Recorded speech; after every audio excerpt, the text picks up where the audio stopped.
मेरो जस्तो हुनुपर्छ अघि ए भरे भैया आज हम इधर चौबार में घूमने आए हैं लोग यहाँ भित्र चाहिँ म लग्नु हुँदैन त्यसैले यहाँ चाहिँ म्याम कहाँ हो भनेर सोध्यो म यहाँ हरियो घरमा हो हरियो घर कहाँ छ म्याम भनेको यहाँ त पछाडि हेर्न मोरा म मोरा होइन मान्छे हो भनेको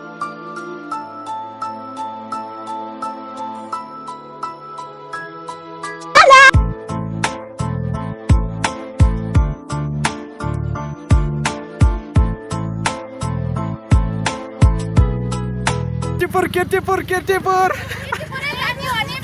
लास गाडी हो लास गाडी यो पछि गाडी आउँदैन ल एकपल्ट लोग भगवानसँग जय बागर आज हामी यो चौबारमा घुम्न आएको छौँ होइन हामी यो भाइहरूसँग यो भाइको नाम चाहिँ आकाश हो छ यो भाइको नाम चाहिँ थाहा भएन मलाई रजिन ल सृजिन कस्तो गाह्रो नाम हो मेरो जस्तो हुनुपर्छ अघि ए भरे भैया आज हम इधर चौबार में घूमने आए हैं अच्छा अहिले चाहिँ हामी यो चौबारमा कहाँ पुगिसकेका छौँ देउटक्का यहाँ परेवा उड्यो ल फन्ड्रोलोस यहाँ भित्र चाहिँ म लग्नु हुँदैन त्यसैले यहाँ चाहिँ ल फन्ड्रोलोस तपाईँहरू देख्न सक्नुहुन्छ यहाँ चौबार मन्दिरमा हामी घुमेर आइसकेका छौँ अनि यो जलविनायक भनेर घुमिसकेका छौँ अहिले हामी चाहिँ यो माथि चढिरहेका छौँ यो माउन्ट एभरेस्ट भन्दा पनि डरलाग्दो स्वान पर्याङ छ यहाँ यस्तो पर्याङ चढ्दै है यहाँ हामी अहिले चाहिँ फेरि हामी त्यो के भन्छ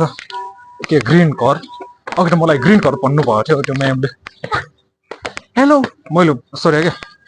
हेलो म्याम कहाँ हो भनेर सोध्यो म यहाँ हरियो घरमा हो भनेको मैले चाहिँ हरियो घर कहाँ छ म्याम भनेको यहाँ त पछाडि हेर्न मोरा म मोरा होइन मान्छे हो भनेको त मोरा यो त पछाडि हेर यहाँ हरियो घर हुन्छ भन्यो मैले यस्तो हेरेको हरियो घर देखेँ यहाँ मैले देखेँ भने ल मोरा भागेर आऊ भन्यो मलाई म्याम म भाग्न सक्दिनँ भनेको ल त्यसो भए हिँडेर आऊ भन्यो ल म्याम म पुगेँ भन्यो ल पुग्यो भने माथि आउन के हेरेर बस्यो हो यहाँ टोका यहीँ छ भन्यो ल सक्यो यति हो है ल फन्ड्रोलोस भगवान शर्मा जय बागर अहिले म यता समय बजी खाइरहेको छु होइन समय बजी यो चौबारमा समय बजी खाइरहेको अनि यहाँ आज हामीसँग छ यो प्यारो दिदी ल दिदी तपाईँको नाम नलिना महर्जन चौबारमा बस्छु काठमाडौँ वडा नम्बर 6 किर्तिपुरमा बस्छु आज चाहिँ हाम्रो यो सानो कार्यक्रम भएकोले चाहिँ है समय बजी खाँदै बसिरहेको छौँ ल दिदी तपाईँलाई एउटा प्रश्न हामी यो नेवारहरूले समय बजी चाहिँ किन खाने हो खानेको मुख्य कारण चाहिँ के हो यो हाम्रो 16 बजी भनेको हाम्रो कल्चरमा आउँछ अनि हाम्रो यो जात्रा भन्दा एक दिन अगाडि हामी समय बजी भनेर मान्छ पहिला चाहिँ जात्रा भन्दा अगाडि हामीले समय बजी चाहिँ खायो भने हामीलाई चाहिँ राम्रो त्यो हाम्रो अब कल्चरमा अब हामीलाई पनि त्यति थाहा भएन अब पहिला हाम्रो बाबुबाजेहरूले गरिराखेको कल्चर हो हामीले चाहिँ अब भाँच्नु हुँदैन भाँचेर गर्नु हुँदैन कल्चर भनेको कल्चर हो है फन्ड्रोलोस अनि यो समय बजीमा चाहिँ म चाहिँ धेरै प्रकारहरू देख्छु यसमा के मतलब के हुन्छ यसमा चाहिँ अचार आलु भटमास अदुवा अनि यो हाम्रो सिसाफुसा भन्छ मेन चाहिँ यो सिसाफुसा चाहिँ हाम्रो लास्टमा खाएर हाम्रो ग्यास्ट्रिकको औषधि हो यो चाहिँ अनि यो हाम्रो आउँछ अनि यो भटमास अब अरू चाहिँ मैले यति चाहिँ देखेँ यसमा भोटे छ भोटे हाम्रो यो समय बजीमा आउने परिकारहरू चाहिँ यति हुन्छ मिठो हुन्छ जस मलाई मनपर्छ आफ्नो कल्चर भए पनि मलाई आफैलाई खुसी लाग्छ यसमा अनि यो वाम्चा भन्नुभयो वाम्चा भनेको चाहिँ के हो सागपात हरियो ल सागपात त्यो वाम्चालाई चाहिँ सागपात भनिन्छ है ल आज त्यो के भन्छ अलि समय बजीको बारेमा चाहिँ केही जानकारी पाइयो हामीले होइन फन्ड्रोलोस यो समयपछि खाने भनेको हाम्रो कल्चरमा त होइन अब अरू अरू जाति प्रजातिहरू पनि खानु खोज्छ तर हामीले बनायो भने मात्रै खानु पाउँछ नत्र चाहिँ त्यो चाहिँ आफैले बनाएर चाहिँ उनीहरूले सक्दैन पनि हामीले नेवारहरूले जस्तै गर्न चाहिँ सक्दैन त्यो चाहिँ म कम दिनमा भन्न सक्छु त्यही यो नेवारहरूले चाहिँ एकदमै त्यो खानाको पनि प्रकार प्रकारको खान्छन् है ल दिदीले चाहिँ वो चपाउनु भयो वो भनेको चाहिँ हाम्रो यो केबाट बनिन्छ यो बाह्रबाट त्यो मुगीबाट मासबाट बनिन्छ हाम्रो तर अहिले चाहिँ हामीले यसो मुगीको मासको मिक्स कटमा है बनाएको छौँ तपाईहरु पनि यो समयपछि खाने हो भने चाहिँ हामी नेवारहरू ग्यास्ट्रिकको औषध चाहिँ खाँदैछु म यो लास्टमा खाने हो तर पनि बिचमा ल फन्डलोस त्यसैले त्यो भनिन्छ नि राम्रो मान्छे के पाउनको लागि तपस्या गर्नुपर्छ तर हामी नेवारहरू भएर जमिनको लागि चाहिँ होइन तपस्या मात्रै होइन पुरै 7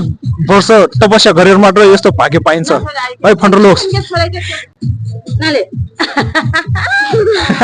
ह्याप्पी मोमेन्ट हुँदैछ है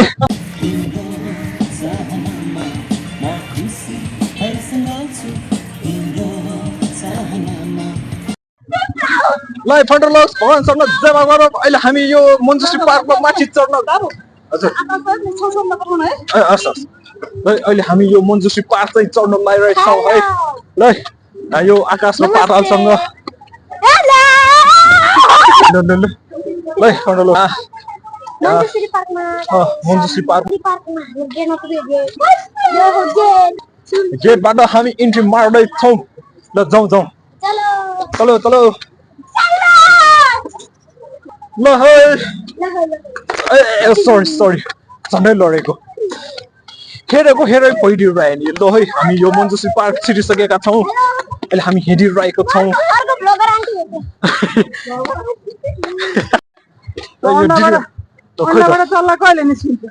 दिदीहरू चाहिँ हामीसँगै मिटिङ गर्ने दिदीहरू हुन् अनि यो चाहिँ यो 2 जना दाजुभाइ दिदीहरू यहाँ तपाईँहरू देख्न सक्नु चढ्दैछन् गोले झुमेको यार ल दिदीहरू माथि चढ्दैछन् हामी पनि अब माथि बिस्तारै हामी पनि माथि जान्छौँ ल जाऊ अहिले हामी भर्याङ चढ्दैछौँ भर्याङ चढ्दा यहाँ डस्टबिन आएको छ डस्टबिन अघि हामी त्यो हरियो घरमा थियौँ अहिले हामी यहाँ मन्जुश्री पार्कमा छौँ अहिले हामी त्यो के भन्छ भर्याङ चढ्दैछौँ यहाँ धेरै नै थकित भएको अवस्था ल फन्डलोस अहिले हामी यो जस यो गार्डनमा पुगेका छौँ यहाँ चाहिँ राम्रो फुलहरू छन् एकदम ब्युटिफुलहरू छ यता पनि ब्युटिफुल अर्को ब्युटिफुल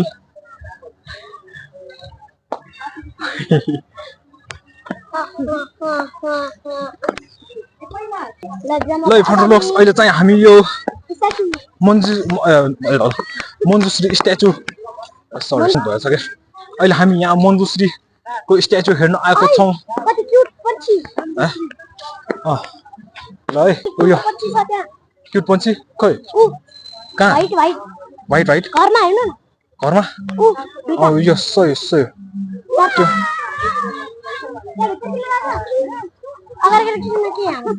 अब यता घुमेर जाने हो ल अहिले यहाँ चाहिँ होइन ठाउँमा यो दिदीको नाम चाहिँ मिना लामिछाने हो हामीसँगै के भन्छ बुन्नी यो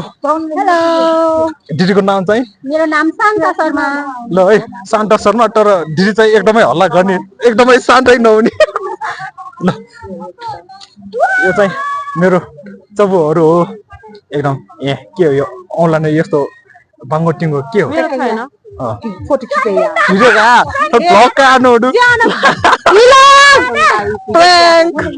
के साल कामेर मजा अब हामी एकदम गर्मी छ एकदम गुरु होइन ग्रुप सही हो यहाँ ब्युटिफुलहरू छ है यो हाम्रो ठ्याक्कै क्रुसेट भने जस्तै एकदम फुल त फुलै हो तर एकदम ब्युटिफुल ल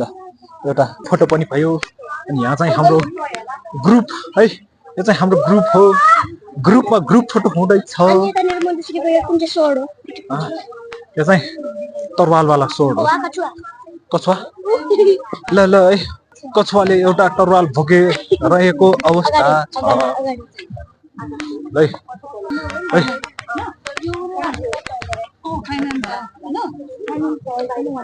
अर्को पनि छ तर बढी भन्दा बढी र यदि उहाँले नगर्नु भएको भए आज हामी एउटा काम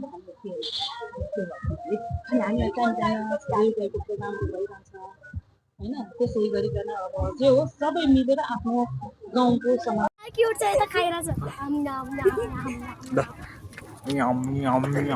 गरेर यो चाहिँ एकदम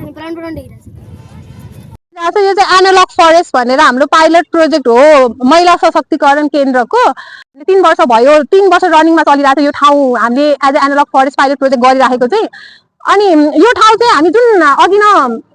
हाम्रो भयो नि सेसन भयो नि बिल्डिङ हियर अनि प्लान्टहरू डिफ्रेन्ट स्टेजको देख्न सक्नुहुन्छ कि तपाईँहरू यहाँ तल हेर्नु भयो भने अस्ति भर्खर रोपेको रुखहरू छ होइन कुनै अलिक अग्लो भइसकेको छ अब यो चाहिँ हाम्रो जङ्गल बन्ने क्रममा छ भनौँ न अनि यो ठाउँलाई चाहिँ अहिले मेन्टेन गर्नलाई चाहिँ हाम्रो सीमा दिदीले चाहिँ एभ्रिडे आएर यहाँ केयर गर्नुहुन्छ होइन अब उहाँबाट पनि सुनौँ अब उहाँले यहाँ के गरिराख्नु भएको छ होइन अनि त्यही पानी राख्ने त्यही अलिअलि सरसफाइ गर्ने अनि बिरुवाहरू रोप्ने सार्ने बेर्नाउमा नै त्यही काम गर्छौँ त्यो नर्सरी ल केटीपुर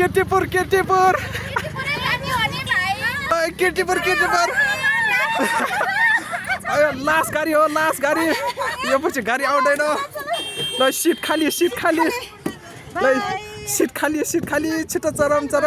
सिट खाली मात्रै भन्ने हो